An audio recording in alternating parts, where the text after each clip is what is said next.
Hello viewers, আসসালামু আলাইকুম। আপনারা সবাই কেমন আছেন? খবরাখবর চ্যানেলের আজকের প্রতিবেদনটি দেশ ও দেশের বাইরে থেকে যারা দেখছেন তাদের সবাইকে জানাই সাদর আমন্ত্রণ। আজকে একটি খুবই গুরুত্বপূর্ণ প্রতিবেদন তৈরি করতেছি আপনাদের জন্য। আমি এসেছি পাবনা ভাঙ্গুড়ার হারোপাড়া গ্রামে। তো এই গ্রামে মোস্তাক ডেয়ারি ফার্ম রয়েছে। তো এই খামার থেকে উনি মূলত গাভী কেনা বেচা করে থাকেন। তো উনি প্রায় 30 বছর ধরে এই বিজনেসটা করে আসছেন। তো নতুন খামারি যারা আসছেন, যারা বাহিরে থাকেন, তারা খামার করতে চান, তো তাদের জন্য আমি এই প্রতিবেদনটা তৈরি করেছি। যেহেতু উনি 30 বছর ধরে গাভী কেনা বেচা করে থাকেন, তিনি অনেক ভালো একজন অভিজ্ঞ খামারি। তো তার কাছ থেকে আমরা জানবো যে যারা নতুন খামার করতে চাচ্ছেন তারা কিভাবে খামার শুরু করবেন, কি জাতের গাভী দিয়ে শুরু করবেন, কয় লিটার দুধের গাভী দিয়ে শুরু করবেন, একটা গাভীকে দিনে কয় কেজি দানাদার খাদ্য দিবেন, কি পরিমাণ ঘাস খেতে দেবেন, সে বিষয়ে জানবো।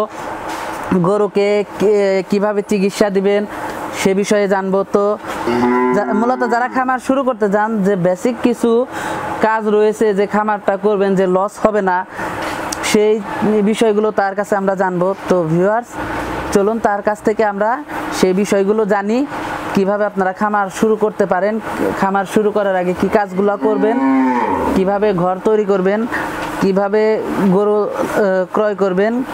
তো ভিউয়ার্স, চলুন। আসসালামু আলাইকুম। ওয়ালাইকুম আসসালাম। কাকা, আপনার নামটা কি? আমার নাম মোহাম্মদ মঞ্জু মোল্লা। মঞ্জু মোল্লা না? জি। আপনার তো একটা ফার্ম রয়েছে, আপনার ফার্মটার নাম কি? আমার ফার্মের নাম হলো Mostak dairy farm. Mostak dairy farm. আপনি তো দীর্ঘদিন যাবত এই খামারটি পরিচালনা করতেছেন। তা আপনার খামারটা করার উদ্দেশ্যটা কি? আমার খামারের উদ্দেশ্য, এর মধ্যে ভালো বেনিফিট আছে। এটা একটা ভালো ব্যবসা, হালাল ব্যবসা। হালাল ব্যবসা। জি জি, আমি এই যে গরু বাছুর গবাদি পশু পালি, এর মধ্যে ভালো একটা বেনিফিট আসে, এবং আমি রানিং পাশাপাশি একটা ব্যবসা করি। রানিং আর কি বিজনেস রয়েছে আপনার? আমার এটাই হলো বড় ব্যবসা। আবার দশটা আছে, তারপরে আবার এই ছোটোবেলার থেকে আবার গরু বিলের নেশা, এবং এই গরুর ভালো একটা বেনিফিট আছে, এই জন্য আমি গরু ধরেই থাকি সবসময়। গরু ধরেই থাকেন? জি জি। দর্শক আপনারা শুনছেন। তো আমি আজকে আপনার কাছে জানতে চাবো যে একজন নতুন খামারি এই খামার যদি করতে চায়, তাহলে সে কিভাবে খামারটি শুরু করবে? নতুন খামারের জন্যে যার ক্যাশ কম, এলো ক্যাশের সাথে কথা। যার ক্যাশ কম সে হয়তো ছোটো বাছুর কিনে শুরু করলো, আর যার ক্যাশ কম একটু বেশি আছে সে হয়তো 5টা গরু দিয়ে প্রথম শুরু করলো। মিডিয়াম গরু প্রথম 2 দাঁত 4 দাঁতের বকন গরু কিনে শুরু করলো, হয়তো বাচ্চা দিছে কিংবা দিবে, সেগুলো গরু কিনে শুরু করলে হয়তো 10 বছর এক ধারছে সে ঠিক মতন খাবার চালা দিতে পারবে। সে গরুগুলা টাকা বাড়বে, কমবে না। আর বয়স্ক বুড়িয়ে গরু কেনে তাহলে টাকা কমে যাবে, বাড়বে না। এই জন্য নতুন খামারের জন্যই প্রথম গরু প্রথম বাচ্চা দিছে কিংবা দিবে, তবে প্রেগনেন্ট গরুগুলো আবার দামে একটু কম পাওয়া যায়, আর বাচ্চালা গরুগুলোর রেট একটু বেশি পড়ে। তো যারা অভিজ্ঞ লোক, হয়তো গরু সম্বন্ধে আইডিয়া আছে এবং গরু ডেলিভারি করতে পারে, তাদের জন্যই প্রেগনেন্ট গরু কেনাই ভালো। গরু প্রতি 15 থেকে 20,000 টাকা কমে পাওয়া যায়। অভিজ্ঞ খামারি আছে তারা প্রেগনেন্ট গাভীগুলো, হ্যাঁ, তাদের গরু প্রতি 15 থেকে 20,000 টাকা দেখা যায় সাশ্রয় পায়। দর্শক আপনারা শুনছেন যে যারা অভিজ্ঞ খামারি আছেন তারা অবশ্যই প্রেগনেন্ট গাভী কিনতে পারেন, কিন্তু যারা নতুন আছেন তারা বাচ্চা সহ গাভীটা কেনার চেষ্টা করবেন, একজন অভিজ্ঞ খামারি বলতেছে। তো একটা নতুন খামারি যদি খামার শুরু করতে চায়, সে যদি 4টা বা 5টা গাভী দিয়ে শুরু করতে চায়, তো তার ঘরের শেডটা কীরকম হওয়া উচিত? তার সেই জায়গা পরিমাণে, যে আমি এতটুকু গরু পালতেছি, জায়গার একটা পরিমাণ, একটা গরু যাতে ঠিক মতন নিম্নপক্ষে 3 ফুট জায়গা লাগবে একটা গরুর। 3 ফিট জায়গা লাগবে? জি, 3 ফুট জায়গা হলে সেই একটা গরু আর কি ঠিক মতন থাকতে পারবে। মানে 5টা গাভীর জন্য 3-5-15 ফিট লম্বা জায়গা। হ্যাঁ হ্যাঁ হ্যাঁ, তাহলে গরুগুলা দেখা যাবে যে আরামে থাকবে। মানে আলো বাতাসের ব্যবস্থাটা কিরকম থাকতে হবে? আলো, যার বিদ্যুৎ আছে সে ফ্যান উপরে ফ্যান সেট করে দিলে গরুগুলা হয়তো গরমের সময় ফ্যান চালাই দিল, তাহলে গরুগুলা আরামে থাকতে পারলো।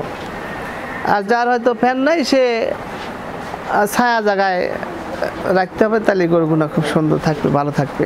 আচ্ছা, একটা গাভীকে যেটা দৈনিক 10 লিটার দুধ দেয়, সেই গাভীকে দৈনিক কতটুকু দানাদার খাদ্য দিতে হবে? একটা গরু 10 লিটার দুধ দিলে তার দানাদার খাদ্য সারাদিনে 5 কেজি খাওয়ালে যথেষ্ট। 5 কেজি? জি। আর যেটা 15 কেজি দুধ দেয় সেই পরিমাণে খাওয়াইতে হবে, হয়তো 7 কেজি খাওয়াইলে তা সেই গরুটার শরীর ঠিক থাকবে। আর যেগুলো গরু 20 লিটার দুধ দেয় ওগুলো 10 কেজি 8 থেকে 10 কেজি পর্যন্ত দানাদার খাদ্য দেওয়া লাগবে, তবে শরীর ঠিক থাকবে। শরীর ঠিক থাকবে। আর ঘাসের পরিমাণটা কিরকম দেয়? ঘাসের পরিমাণে ঘাস যত খায় না খায়, ঘাস খাওয়ানোর ক্ষতি নাই। ঘাস ঘাস যদি দেয় পাশাপাশি খৈল ভুসি একটু কম দিলেও দেখা যাবে যে দুধটা ভালো থাকে। দুধটা ভালো থাকবে। ভালো দর্শক হবে, আপনারা হ্যাঁ। শুনছেন যে দুধটা ভালো থাকবে। তো আপনার একটা গাভীকে দিনে কয়বার দুধ দোয়াতে হবে? আমাদের এদিকে আমাদের খামারে সকাল বিকেল গাই পানাই আর কি, সকাল আর বিকেল। জি, সকাল বিকেল। আর কিছু কিছু লোক আবার ওই 3 বার, যেগুলো বেশি দুধ হয় হয়তো 20 লিটার 25 দুধ হয়, 3 বার দোয়ার লাগে। 3 বার দোয়ালে গরুটা ভালো থাকে। 3 বার দোয়ালে গরুটা ভালো থাকে। জি, বেশি দুধের গরুগুলা। বেশি দুধের গাভীগুলো। আচ্ছা, একটা ভালো জাতের গাভী চেনার উপায় কি? একজন নতুন খামারি যদি হাটে বা কোথাও কোনো খামারে গাভী কিনতে যায়, তো সে গাভীটা যে ভালো সেটা বুঝবে কিভাবে? সেটা বুঝবে এগুলো যখন গরু যে পালবে, সে পালতে পালতে সে অভিজ্ঞ হয়ে যাবে যে কোন ধরনের গরুগুলোর দুধ ভালো হয় এবং জাত সম্বন্ধে সে এমনি বুঝে যাবে। কিন্তু প্রথম যারা জানা লোক, যারা জানা খামারি, যারা বোঝে, যারা নতুন নতুন গরু খামার করবে, তারা দেখা যায় জানা লোকের থেকেই এই ধরনের গরু কেনা এবং বুদ্ধি দেওয়া এটাই ভালো। আর কিছু কিছু জি জি জি আর কিছু দালাল আছে, ওনা মেলা বিভ্রান্তি করে খাচ্ছে। ওই ধরনের প্রতারণা যারা কেউ না পড়ে, পড়লে পরে দেখা তার খামারের স্বাদ মিটিয়ে দিবে দালালরাই, মানে নানান মিথ্যে কথা কয়, নানান বিভ্রান্তি করবে। এই জন্যই দালাল থেকে সবসময় সচেতন থাকা লাগবে আর কি। সবসময় খামারিদের সাথে যোগাযোগ করে হ্যাঁ হ্যাঁ ভালো ভালো ভালো। দর্শক আপনারা শুনছেন, সবসময় খামারিদের সাথে যোগাযোগ করে আপনারা গাভী ক্রয় করবেন। তো আপনারা যে এখান থেকে গাভীগুলো বিক্রি করে থাকেন আপনার খামারের থেকে, তো আপনি তো আমি শুনছি যে অনেক পরিচিত মুখ, আপনি অনেকেই আপনার কাছে গাভী ক্রয় করে। তো আপনার খামার থেকে যারা গাভী নেয়, আমি শুনছি যে অনেকেই খামার উঠে গেছে, মানে খামার অনেক বড় করতে পারছে। আমি বহুত খামার বানাই দিছি, বহুত খামারি। কারণ আমার কথা, আমার ওই নাই, হিংসারি নাই। রেজাকের মালিক আল্লাহ, আমার যেটুকু রেজাকে থাকবে সেটুকু আমার হবে, আল্লাহ দিবে। আর অনেক মানুষ আছে একজনের খামার দেখে আরেকজন হিংসে করে, আমার তা না। আমি ওই আগের থেকে, আমরা ছোটবেলার থেকে আমাদের খামার, আমরা বহুত খামার বানাতে, তারা অনেক উন্নত আর কি। আচ্ছা, অনেকে তো দেখি যে লোকের 2টা গাভী কিনে সাথে 2টা বকনা বাছুর কিনে, মানে নতুন খামারিরা, সে তাদের কি উদ্দেশ্যটা ঠিক না, এই বিষয়ে কি? হ্যাঁ, তাদের যদি গেলে এই ধরনের থাকে, হয়তো 2টা বাছুর পালতে খরচ আছে, কিন্তু ওই যে গাই আছে 2টা, ওই গায়ের সাথে মানুষ হয়ে যায়, বা বরণ হলে 2টা বাছুর আবার গাই হয়ে যায়। এটা ভালো, মোটামুটি ভালো। এটা ভালো না? হ্যাঁ। আচ্ছা, আপনার যে এখানে লোকে, আপনি তো অনেকেই তো হাটের থেকে বকনা বাছুর ক্রয় করে বা খামার থেকে বকনা বাছুর ক্রয়, একটা 20 লিটার দুধ দেয় বা 15 লিটার দুধ দেয়, এরকম গাভীর যে দুধ ছাড়ছে বকনা বাছুর, এরকম একটা ভালো জাতের বকনা বাছুরের দাম কিরকম হতে পারে? বকনা বাছুরের দাম বডি সাইজ জাতের উপরে দাম। ওটা এমন ছোটগুলো দাম কম, যেমন বড়গুলা সেগুলো দাম বেশি। সাইজ বডি জাতের উপরে দাম। ওগুলা যারা গরু চেনে তাদের সাথে পরামর্শ করে তাদের লিয়ে কেনাই ভালো, যারা মূলত গাভী কেনে। জি, যারা আর অসুখ বিসুখের অসুখ বিসুখের বিষয়টা আপনি মানুষের মতন, এই গরু মানুষের মতনই। দেখুন গাটা ফুলো আছে, তখন থার্মোমিটার, একটা থার্মোমিটার দাম 80 টাকা।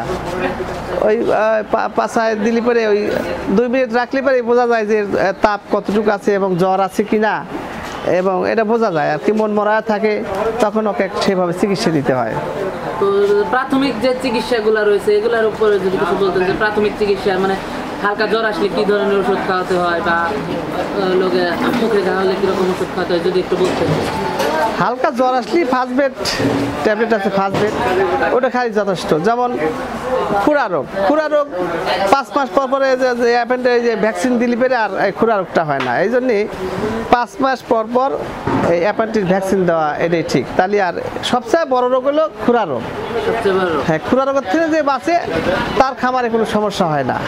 এই জন্যই 5 মাস পর পর ভ্যাকসিন দিলে নিশ্চিন্তে থাকতে পারে, সে নিশ্চিন্তে থাকতে পারে। জি জি। আচ্ছা, আপনার খুরা রোগ ছাড়াও তো আরেকটা রোগ রয়েছে আপনার, ওই যে ওরা তরকা বলে। তরকা আবার সরকারি তো পশু হাসপাতাল যোগাযোগ করে ওনাদের সাথে যোগাযোগ করলেই দেওয়া যায়, বাড়ি বাড়ি এসে ওনারা দিয়ে যায়। কিছু পয়সাপাতি খরচ হয়, ওনারা দিয়ে যায়। পশু হাসপাতাল নতুন খামার শুরু করতে চায়, দেশের বাইরে থেকে এসে খামার করবে, তাদের উদ্দেশ্যে যদি কিছু বলতেন। যারা নতুন খামার করতে চায় তাদের আগে 2-1 জায়গা থেকে শুনে, এবং যারা ভালো বড় খামারি তাদের ঠেনে বুদ্ধি পরামর্শ নিয়েই করা ভালো, তাহলে সে ঠকবে না। মানে আপনার বাইরে থেকে মানে ভালো ভালো খামারি যারা আছে, অভিজ্ঞ খামারি আছে, তাদের কাছ থেকে পরামর্শ নিতে হবে। জি জি। দর্শক আপনারা শুনছেন যে যারা বাইরে থাকেন তারা দেশে এসে খামার করতে চান, আমাকে অনেকেই ফোন করেন, তো তাদের জন্য এই ভিডিওটি মূলত তৈরি করা, যে নতুন খামার শুরু করতে চান তারা অবশ্যই কোনোভাবেই অভিজ্ঞ না, তারা জানেন না, তাদেরকে কাকা বললো যে কিভাবে এই আপনারা খামার শুরু করবেন, কিভাবে গরু লালন পালন করবেন। তো ভিউয়ার্স, কাকার কাছ থেকে অনেক কিছু জানলাম। তো কাকা ভালো থাকবেন। আচ্ছা ঠিক আছে, ভালো থাকেন।